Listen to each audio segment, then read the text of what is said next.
You know, all these things to be grateful for, and we just take them for granted sometimes, you know, the ordinary miracles. And and so in our lives, you know, these are some of the moments that just make life worth living, you know. The In this November, our theme is Breathe in the View. And today I'll be talking about seeing beauty, feeling grace. You know, and after we've had that long climb to the top of the mountain, we get the reward of being able to survey the world in all directions. You know, we breathe in that view and we see beauty everywhere around us. We feel the presence of God in that moment and we just stand in awe. We feel graced by wholeness, by love and peace. There's this wonderful stillness when we pause. You know, we've all come through 20 months so far of dealing with the pandemic, of sheltering in place, and it's affected everything. It's affected our work, our play, even shopping for groceries. And we've not been able to spend time with our families like we used to. You know, the holidays are coming up and some will be together and some still won't be. You know, some of us have had friends and loved ones that have come down with COVID-19, and some have even died, perhaps alone in a hospital. We're grateful for the ones that have survived, and we grieve with compassion for the ones that are still here and have lost loved ones. And we're still not at the end of the journey. And so we take time to pause and stop and breathe, and take time to breathe in the view, to see the beauty and feel God's grace that is still here. It's still here. It's always been and it always will be, but we have to notice it, right? And we take time to give gratitude for that good to great vision that our center has shared, and it's rising, and we're rising to fill that with grace, that vision, embracing all and serving with love while we awaken to the one. With this vision, we breathe in that view. We see the beauty around us and feel God's grace in our midst, in our members, in our future members. As we get to go, you know, we're going to be coming back together next Sunday and have a Thanksgiving potluck. So you know, last year all we got to have was a drive-through with some pie and cookies, and we got to see faces. But this time we'll get to spend time together, and we appreciate it with great gratitude. So what do you think of when you think of seeing beauty and feeling grace? You know, when we see a beautiful piece of art, like maybe Michelangelo's fresco painting on the ceiling of the Sistine Chapel in Rome, God reaching out his hand to create Adam. You know, the tension between those fingers is something that just is, it's one of those Kodak moments that just has such power in my mind, in my memory, you know. Or perhaps it's a magnificent chapel with its elaborate stained glass windows and the light filtering through. You know, our consciousness is elevated to a higher level when we see works of art like this, and we sense the presence of the divine in the midst of the room. We have a transcendent experience of God. We may experience beauty as a symphonic orchestra, playing a concerto by Mozart or Debussy or Beethoven. Or maybe it's a choir singing Handel's Messiah, or just Christmas carols. Or hearing singing by the Beatles, Adele, or Taylor Swift, or whomever is your favorite these days. You know, it's a presence of the divine within our own hearts that calls to us, that cuts through any illusion we have of separation from God. We're just so fully present in that moment, right? That's what beauty does when we see it. We also see beauty in nature. Chris Law's video this morning, Ordinary Miracles. Things that we see every day, like the sun rising, or birds flying, and rain or snow falling. These are all miracles when we stop to admire their beauty, their very existence. and give gratitude. Francis Bacon was an elected official who served in England during the rule of Queen Elizabeth and her successor, James I of England. And Bacon was also a devout Calvinist and philosopher who helped develop the scientific method.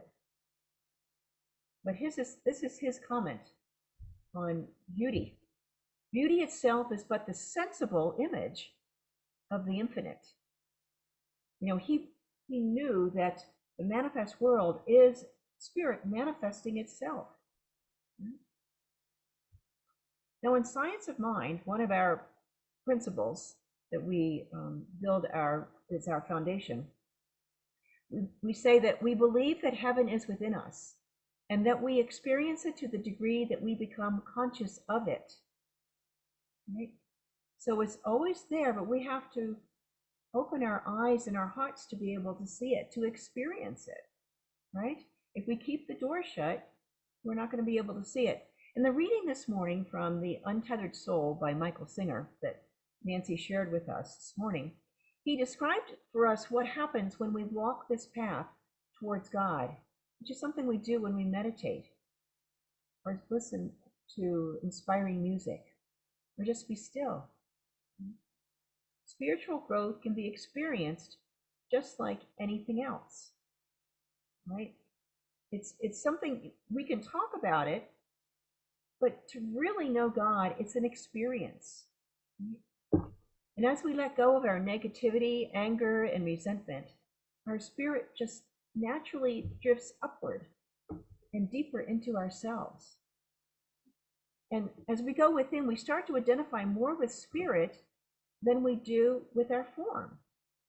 Right? We realize that instead of trying to reach God, we are already spiritual beings who are having a human experience. We live from the inside out, and it shifts everything. Right? Instead of separateness, we feel that tremendous love, spirit, and light that is just waking up inside of us, waking us up to something more in life. The feelings of resentment and anger decrease. We look at our fellow humans with love rather than judgment. Now, this is something that takes practice, perhaps, because there's a well-ingrained habits of seeing the world in certain ways and thinking that the world outside is reality, but in fact, it's that inner reality that is supreme. And so, we slip, we fall off the path, but we just turn within again and again and again, and that starts becoming the predominant point of view.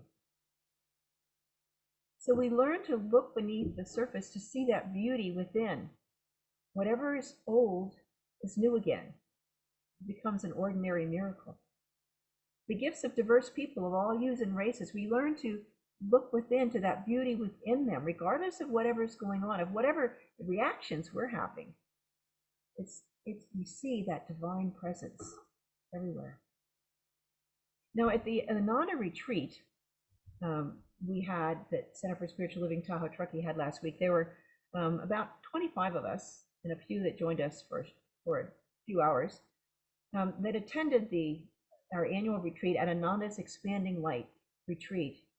And it was truly a retreat that allowed us to let go of the everyday world and just refocus our attention on that natural beauty that was everywhere around us and within us and each other. The theme was nurturing the spirit within, self-care for turbulent times. And Karen Drucker and I facilitated together. Karen's music and our conversations opened up doorways to experience spiritual insights and unconditional love. Ananda provided us with loving service, pleasant accommodations, organic food, and yoga and meditation classes. We wrote poetry and learned how to write chants and listen to that spirit within. As each one of us opened our hearts to loving ourselves and practicing self-care, we found ourselves going deeper within and discovering who we truly are, beloved creations of God, of God's infinite love. And this is what it feels like to know God, to experience God's love. The star attraction, however, was nature. This beautiful retreat center overlooks the Yuba River. The fall leaves were at their peak, shades of gold, orange, and red intermingled with the tall pines, green. Leaves of every color and shape were just blanketed the landscape, falling more and more. And as that misty rain gently fell, it transformed every leaf, every rock, every branch into a shimmering creation of divine beauty. Time seemed to stand still. We had a glimpse of God. You know, Michael Singer said, when you walk through a beautiful botanical garden, you feel open and light. You feel love. You see beauty. You don't judge the shape and placement of every leaf. One of the highlights for me was visiting Swami Kriyananda's Moksha Mandir. Now, this temple is the resting place of Swami Kriyananda, who founded the Expanding Light Center. And it is designed to bring human beings and gods together, and it did that for me. As I sat in the mandir in reverent silence, facing the vault where Swami Kriyananda lived, he's buried, his house was next door, and we were looking across the wide, expansive Yuba Valley with all of the trees and colors. The rain was falling gently. A mist would wove its way through the valley. It was just spectacular. And I could sense that why Swami had chosen this beautiful view to locate his home and his final resting place. And as I continued to sit in the silence, admiring the view, the separation between me and the landscape seemed to melt away. And there was just that flow of the one life force as all of us, as me, as the colorful trees, as the soaring birds, as the mist, as the sky and the river below, and as in the presence of the Swami. This was a time of divine love and grace. When it was time to leave, it was necessary to separate myself from that mystical state. But I knew something within me had shifted. A part of me would remain. Well, I took a part of Ananda home with me. This was a glimpse of God.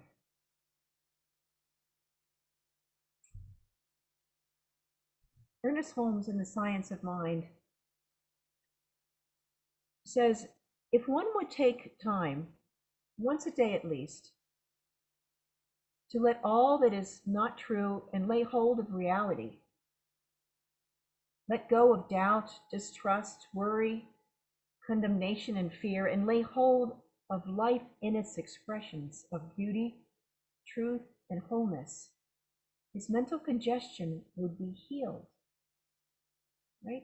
If we take that time to go within and see that spiritual reality as the higher reality and allow that to express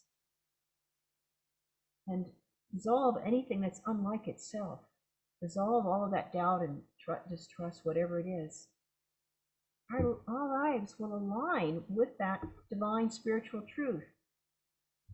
But we have to choose to accept this grace, this belief. You know, just as a mother loves their child unconditionally, regardless of what they have done or the trials and tribulations they're going through, God only sees beauty without judgment. Think of the sun. You know, it continues to shine whether we're inside the doors with all the windows shut, or all the warming rays are still there on the outside. When we open the door, the sun is still there waiting for us. It's still shining. It has never stopped. Immediately we are immersed in the sun's light and warmth. And similarly, God's unconditional love is always there, continuing to surrounding us 24/7. We may choose to shut ourselves off from that love, but it is always there waiting for us to receive love and God's grace. Describing grace in the glossary of the Science of Mind textbook, Ernest Holmes says, grace is the givingness of spirit to its creation. Grace is, but we need to recognize it. It is the logical result of the correct acceptance of life and a correct relationship to the Spirit. It's like when you have iron filings that are just kind of every which way, but when you bring in the magnet, then they all line up perfectly. It's amazing. And it's the same thing. When we line up, we allow ourselves to be touched by divine grace. Eric Butterworth is one of our favorite New Thought teachers. He said the word grace means favor. Why you are favored as a child of God? Simply because you are the activity of God expressing himself as you. We are the expression of the divine. That's amazing. And as we seek to know God, divine love calls us to shift our attention deeper within our being.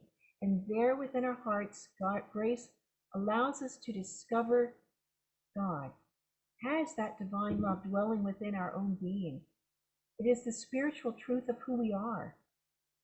And as we turn and look out into the world again from this place of oneness, of wholeness, we see with the eyes of God. God's grace and love reveal the beauty everywhere. We see only beauty in ourselves and in each other.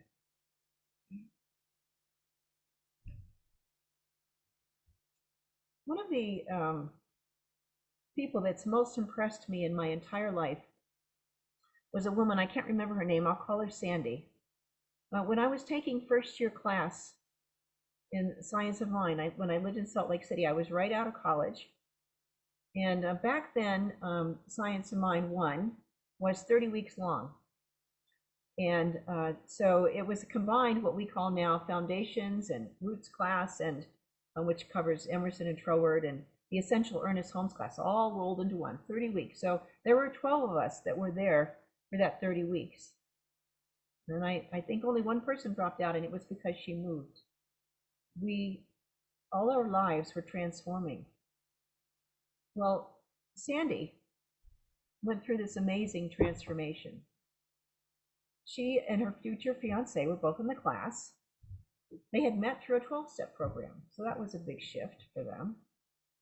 Now, although Sandy was about 35, she still lived with her dad in a trailer.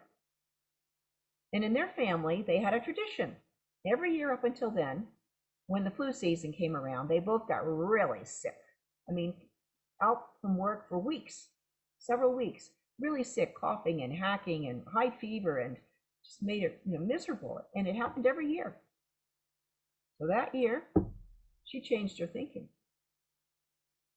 She created a new mold, and Spirit filled that mold. Her dad got sick with a high fever and a cough, and he was out for 2 weeks. But Sandy, she didn't get sick. In fact, she didn't even get one cold that winter. She was amazed what a transformation this was in her life. She had changed her thinking, and she changed her life. She didn't need to experience this negative thing every year. And there was another change, though, that was equally amazing. Sandy was rather plain looking. She had a straight, thin, light brown hair, and but by the time we graduated from first year class, Sandy was beautiful.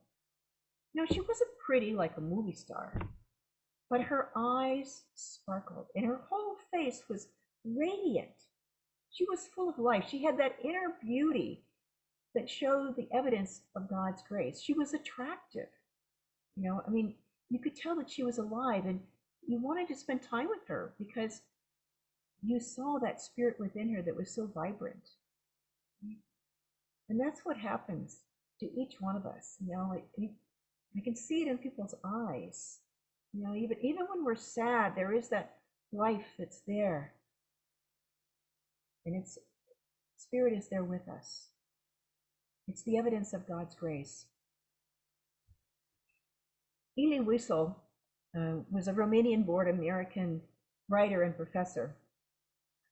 As a Jewish Holocaust survivor who spent time in both Auschwitz and Buchenwald concentration camps, he wrote extensively about his experience, including the death of his parents and his younger sister in the camps. His first and most famous book, which was first published in 1958, was called Night. In 1986, he was awarded the Nobel Peace Prize. In November 2000, Oprah Winfrey published an interview with Elie Wiesel in her magazine. And he made this poignant comment about grace. For me, every hour is grace. And I feel gratitude in my heart each time I can meet someone and look at his or her smile. This man knew what it meant just to be alive and to see the person that he was speaking with also be alive, to see that life within them, to be grateful, to feel God's grace. Michael Singer concludes his book, The Untethered Soul, by focusing on how God looks upon its creation without judgment. You know, many of us were taught that God judges us and we should feel guilt, fear, or shame, that would help keep us in line. But these negative emotions only close our hearts and shut us off from God. God's true way is unconditional love. God sees only beauty without judgment. God doesn't cry when it looks at the earth. Instead, God goes into ecstasy when it looks down on earth at its perfect creation. When we turn to that Spirit that is within us, we begin to feel this infinite love and joy that is God's nature and therefore our nature. We come to see beauty everywhere and feel grace. Our natural state gets higher and higher and higher. When we have released that idea of a judgmental God, instead, we know that God is love itself. And that is the truth of who we are. Singer ends his book with this quote, "And love cannot do other than love. Your God is in ecstasy, and there's nothing you can do about it. And if God is in ecstasy, I wonder what he sees when he looks at you." Let's take this to prayer.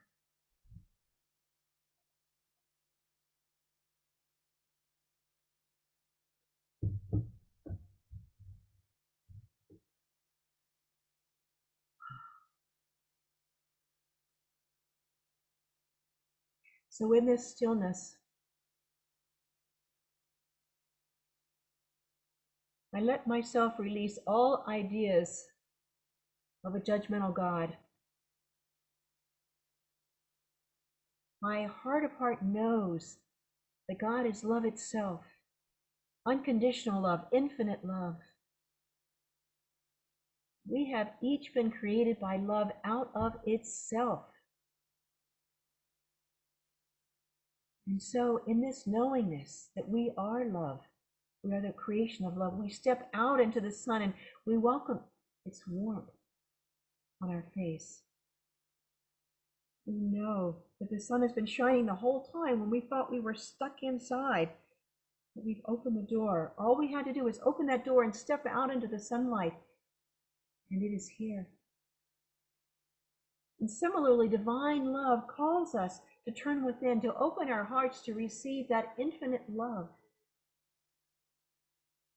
unconditional love. And it fills our being, every nook and cranny, with light and with love and with joy and peace.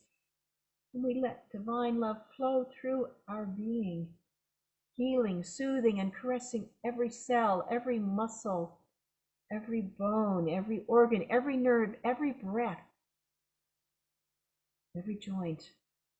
Our hearts grow to encompass more love. Our consciousness grows to accept more love and to express more of that divine love and let it flow into the world, in us, through us, and as us. And then that great realization floods our conscious awareness.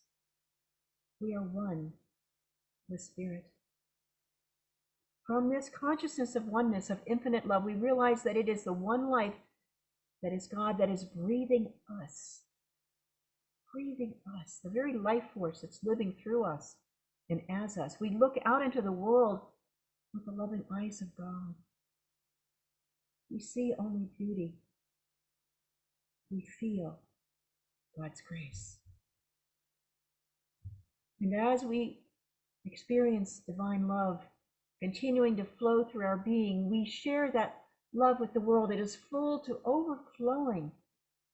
We bless our spouses and partners. We bless our family and loved ones. We bless our spiritual community. We bless our work and everyone we work with. We bless each and every person we meet. We bless the artists who create beauty for all of our senses to experience. We bless our leaders everywhere. We bless the people who care for Earth's people and wildlife, who care for our cities and our natural ecosystems. We bless this planet Earth and see that natural balance being restored right here and right now.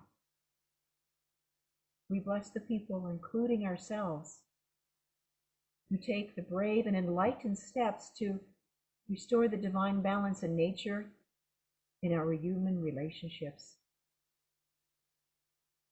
We bless ourselves, God's beloved sons and daughters. We are seeing beauty and feeling grace. With blissful joy and gratitude, we accept these gifts. We let go of all worry, fear, and resistance and let the law manifest this prayer. All is well. All is love. And together we say, and so it is.